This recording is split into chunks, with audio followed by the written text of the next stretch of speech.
Assalamualaikum warahmatullahi wabarakatuh. Perkenalkan, nama saya Gina Azhari Rahmasari, NIM 18060213. Saya merupakan mahasiswi tingkat akhir Prodi Pendidikan Guru Sekolah Dasar IKIP Siliwangi. Pada kesempatan kali ini, izinkan saya mempresentasikan skripsi saya yang berjudul Pengembangan Bahan Ajar Komik Digital dengan menggunakan Contextual Teaching and Learning untuk meningkatkan kemampuan pemahaman konsep perkalian bilangan siswa kelas 2 SD. Baik, langsung saja kita mulai. Yang pertama ialah latar belakang.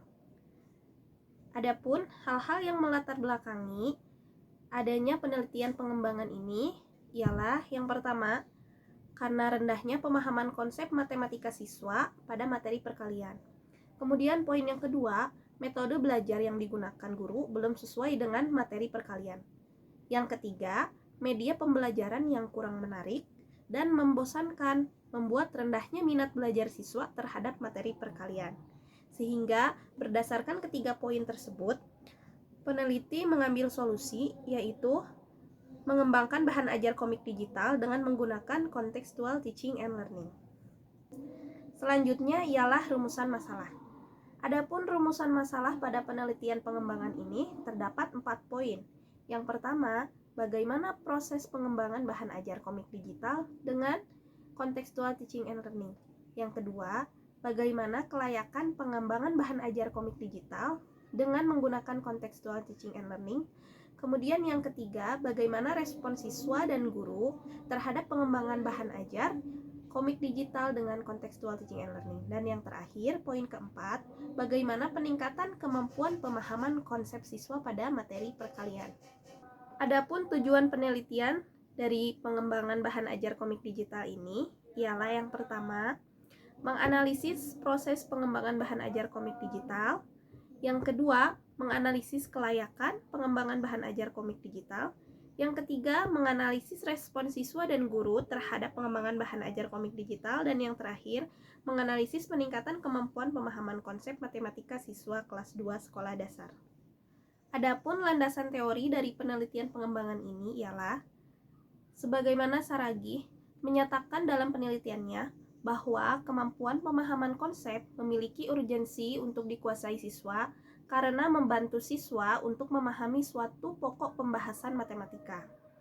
Kemudian diperkuat juga dengan penelitian yang relevan dari Miftahul Jannah, yang mana pada penelitian tersebut membuktikan bahwa pemahaman konsep menjadi kompetensi pertama yang harus dimiliki siswa, dikarenakan cara kerjanya yang berupa proses mendalami suatu materi. Adapun salah satu materi kemampuan pemahaman konsep matematika yang perlu dipelajari pada jenjang sekolah dasar ialah materi perkalian. Sebagaimana Raharjo pada penelitiannya mengemukakan bahwa perkalian menjadi pelajaran yang sangat amat krusial karena siswa pada penerapannya dilakukan oleh semua orang dalam kehidupan sehari-hari. Kemudian, Sungkar berpendapat bahwa komik digital sebagai media pembelajaran merupakan media visual yang dirancang untuk menyampaikan pesan pembelajaran. Kemudian, pendapat dari Majid mendefinisikan bahwa model contextual teaching and learning ialah pendekatan yang mengaitkan kehidupan nyata siswa dengan materi yang disampaikan guru untuk tujuan mendorong siswa menghubungkan pengetahuan yang dimiliki dengan kehidupan sehari-hari siswa tersebut. Baik, selanjutnya ialah objek penelitian. Pada penelitian yang saya lakukan, objeknya itu bertempatan di SDIT Al-Makom yang beralamat di Kelurahan Cibabat, Kecamatan Cimahi Utara, Kota Cimahi. Adapun siswa yang diikut sertakan pada penelitian ini ialah siswa kelas 2A dengan jumlah 30 orang, yang mana 10 orang itu untuk uji terbatas dan 20 orang untuk uji luas. Kemudian, metode penelitian yang digunakan pada penelitian pengembangan ini ialah berdasarkan Borg and Gall. Adapun langkah-langkah alur dari penelitian Borg and Gall ialah yang pertama, studi pendahuluan, yang kedua, merencanakan penelitian, yang ketiga, pengembangan produk, yang keempat, uji ahli dan uji lapangan terbatas, Yang kelima, revisi hasil uji lapangan terbatas. Yang keenam, uji lapangan luas. Dan yang terakhir, revisi hasil uji lapangan luas. Adapun instrumen penelitian yang digunakan terdapat dua jenis. Yang pertama, instrumen non-tes. Instrumen non-tes terdiri dari catatan lapangan, lembar validasi ahli, materi dan media, dan yang terakhir angket. Selanjutnya, instrumen tes. Instrumen tes terdiri dari 5 instrumen. Yang pertama ialah instrumen tes kemampuan pemahaman konsep, yang kedua validitas, yang ketiga reliabilitas, yang keempat daya pembeda, dan yang terakhir tingkat kesukaran. Baik, selanjutnya ialah langkah-langkah kontekstual teaching and learning. Yang pertama itu ada masyarakat belajar. Masyarakat belajar merupakan kegiatan di mana siswa dibagi menjadi beberapa kelompok. Yang kedua adalah konstruktivisme. Konstruktivisme merupakan kegiatan mengembangkan pikiran siswa untuk belajar lebih baik dengan cara bekerja sendiri dan mengkonstruksikan sendiri permasalahan yang ada. Pada penelitian kali ini, kegiatan konstruktivismenya yaitu dengan cara siswa mengamati sebuah gambar yang ada pada LKPD. Selanjutnya, kegiatan bertanya atau questioning. Kegiatan bertanya merupakan kegiatan yang mengembangkan sikap ingin tahu dari siswa. Pada kegiatan ini, siswa diberi kesempatan untuk bertanya dan juga menjawab pada permasalahan yang sudah diberikan sebelumnya. Selanjutnya ialah kegiatan menemukan atau inquiry. Inquiry merupakan proses pembelajaran yang berdasarkan pada proses pencarian penemuan melalui proses berpikir siswa secara sistematis. Kemudian selanjutnya ialah kegiatan pemodelan atau modeling.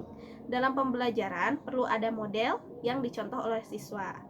Pada penelitian kali ini, pemodelan terdapat pada LKPD yang mana siswa nanti mendapatkan arahan untuk mengerjakan suatu pembahasan materi perkalian. Dalam contoh misalkan menggambar perkalian menggunakan stik es krim. Kemudian selanjutnya ada kegiatan refleksi, yang mana kegiatan ini merupakan upaya untuk melihat, mengorganisir, dan menganalisis, dan juga mengevaluasi hal-hal yang telah dipelajari siswa. Dan yang terakhir adalah penilaian otentik atau authentic assessment.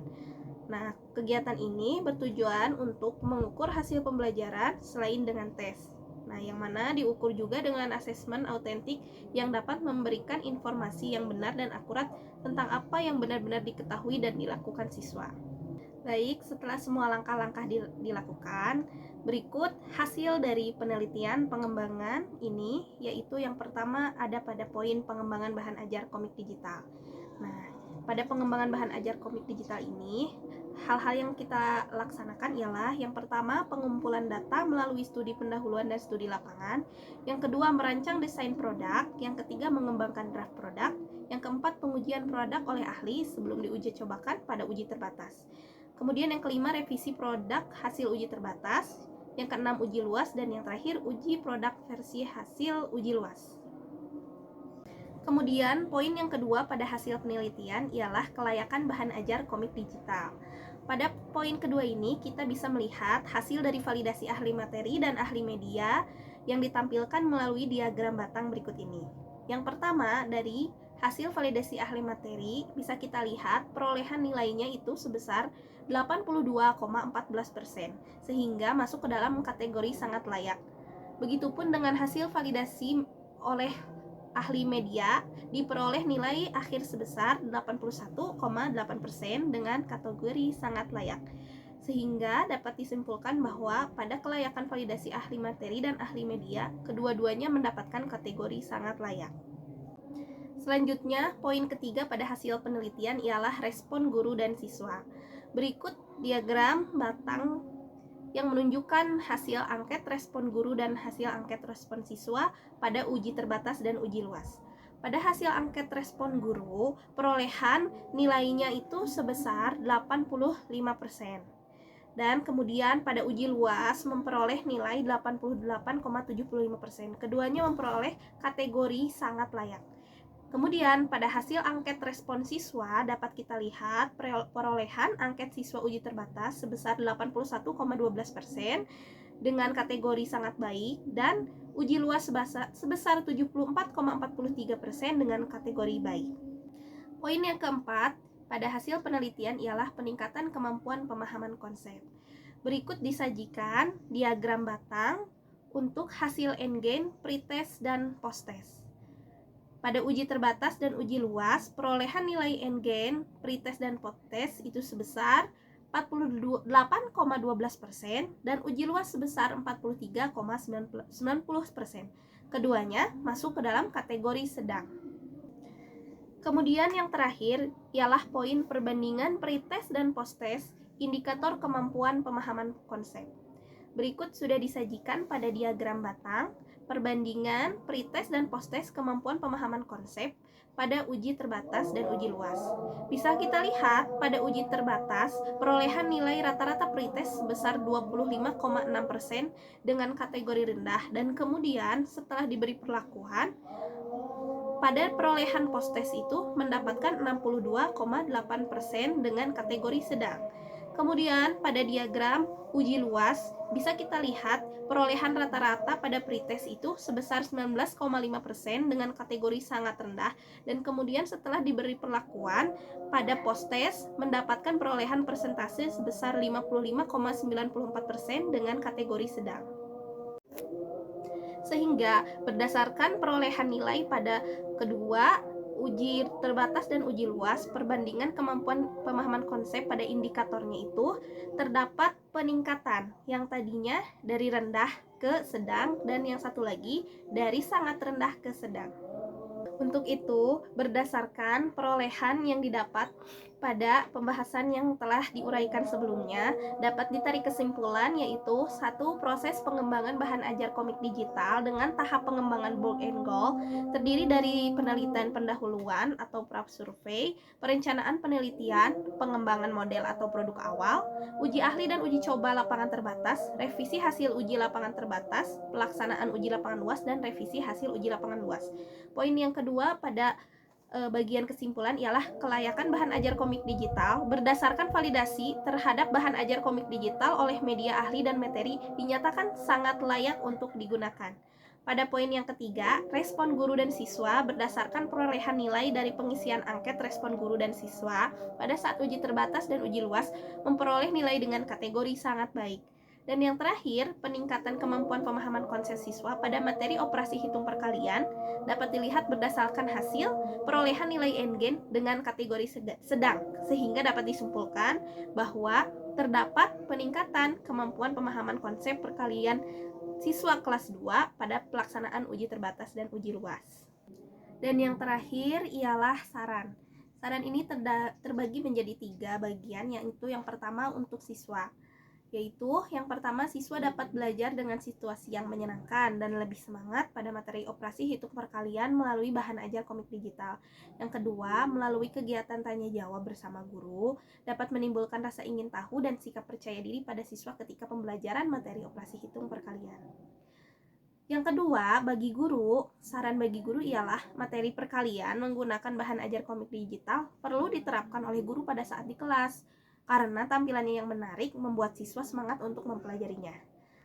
Yang ketiga, melalui bahan ajar komik digital, guru dapat mengembangkan potensi penggunaan media interaktif yang inovatif pada pembelajaran matematika. Kemudian selanjutnya, dengan menggunakan model contextual teaching and learning, yang prosesnya siswa belajar dengan benda-benda yang sifatnya kontekstual atau nyata, sehingga dapat diaplikasikan oleh guru pada pembelajaran matematika. Dan saran yang terakhir diperuntukkan untuk peneliti lain, yaitu proses pembuatan perhatikan kembali ukuran huruf yang digunakan supaya terlihat jelas untuk dibaca siswa. Juga berikan variasi tokoh supaya tidak membosankan. Kemudian yang terakhir, untuk instrumen soal dan juga angket siswa yang dibuat, mohon untuk digunakan bahasa yang sederhana supaya siswa bisa lebih memahami ungkapan yang ditujukan dari soal maupun angket tersebut. Mungkin cukup sekian presentasi yang dapat saya sampaikan. Mohon maaf apabila banyak kesalahan. Terima kasih. Wassalamualaikum warahmatullahi wabarakatuh.